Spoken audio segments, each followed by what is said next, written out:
Hi everybody, Golden Era Bookworm here. After many requests, I've decided to start Vince's Gym, a new online tutorial, kind of video tutorial series focusing on the old techniques that were used back in the day.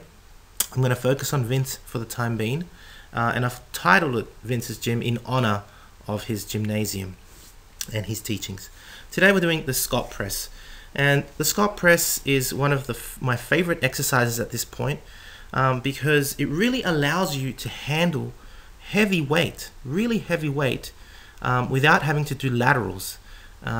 Everybody knows that when you're doing overhead presses such as military press behind the neck, you can really handle, you know, some pretty serious poundage. But when it comes to working the side delts and the rear delts, you're limited by your forearm strength, and this is something that Larry says in his book Loading Guns, and he actually addressed it by creating this exercise called the Scott press, hence it's named after him.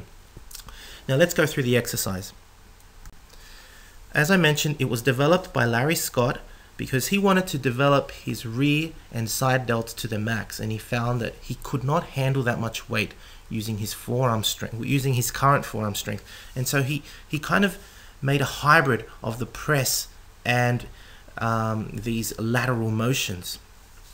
Now the instruction as given in Unleashing the Wild Physique by Vince Gironda and through Larry Scott's material, which I've both read, is that you hold a pair of dumbbells at the shoulders with the palms facing each other. Very important, right? The pinky finger should be higher than the index finger. And if you don't know what that means, look it up. But basically, it's the little finger should be higher, right, than the very first finger. And the motion is very simple. You swing the elbows out to the side. So the elbows should be firstly kept forward and high, parallel to the floor, whilst your palms are facing each other with the pinky finger higher than the index. That's the starting position. You then swing the elbows out to the side and to the rear, whilst the dumbbells should also travel upwards. As you do that, the movement, if you look at yourself in the mirror performing this for the very first time, the movement should look like an arc.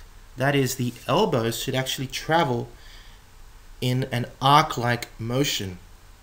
As the dumbbells travel upwards, they should end up slightly overhead, but definitely not in a locked out position. That is, you do not lock out your elbows at the top.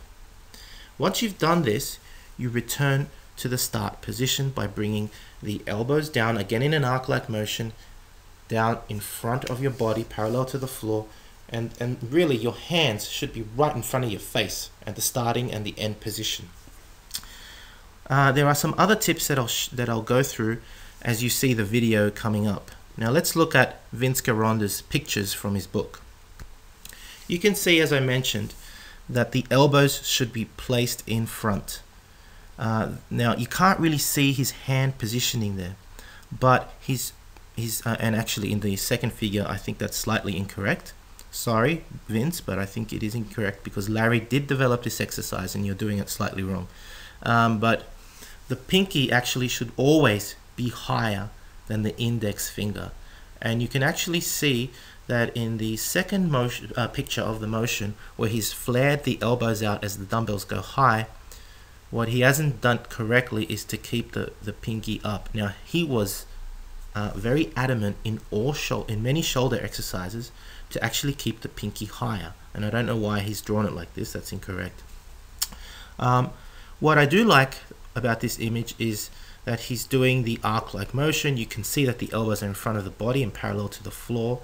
The elbows are actually kept together at the very beginning of the exercise. Very important as well because it maximizes your range of motion.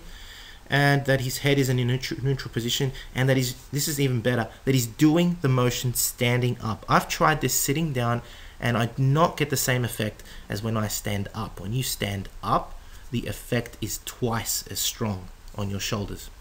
Now let's look at the video I made, and I'm going to go through it maybe once or twice. So here I am with my Vince's Gym shirt to make this really a Vince's Gym video series in the gym that I currently go to. Now let's look at my starting position. You can see that, okay, my elbows are not exactly as close as they could be, but that's because I'm starting to use heavier poundage, and I've also got an injury in my right shoulder from a pectoral tear. But anyway, they are parallel to the floor. Can you see that the dumbbells are rocked backwards because my pinky is facing upwards, right? I'm wearing a safety belt as well, and I'm doing it standing up. And what you're going to see as I play the video now is, there we go, I bring the elbows closer together now, is that they look at the elbows, they move through a circular pathway, an arc, and at the very top you can see my pinky is higher than the index. I never lock the elbows out, and there's something else that's really important here. You notice my head moves back and forth. It's very important to move the head forward as you bring the elbows up and back, right? It counterbalances the weights going backwards, because otherwise you're just going to fall flat on your back, right? So let's look at that one more time with the starting position. Pinky up, elbows parallel to the floor.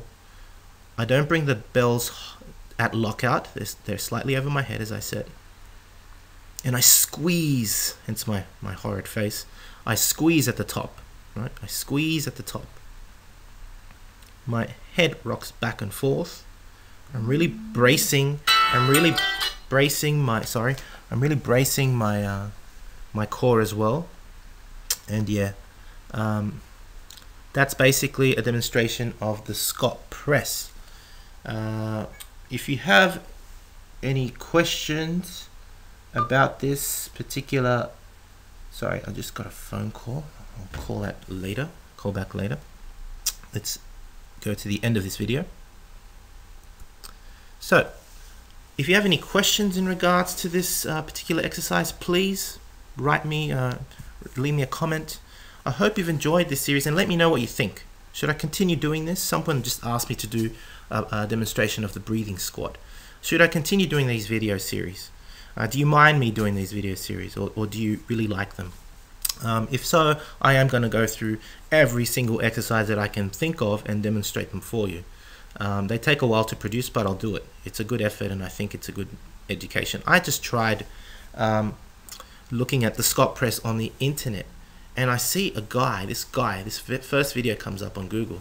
This guy is actually doing what I consider is an Arnold press, because he doesn't have the bells facing each other, the pinky is not higher, the elbows are not close together. That's not a Scott press, that's an Arnold press. So there's a lot of misinformation out there. I keep saying it, and I'm not for it. I'm for giving as accurate as I can. And of course if I make a mistake and someone tells me, I'll look it up, and if it's wrong, I'll admit it and try and fix it. That's what I think it should be like. Anyway, if you've enjoyed this video, give it a thumbs up. Thank you for watching once again.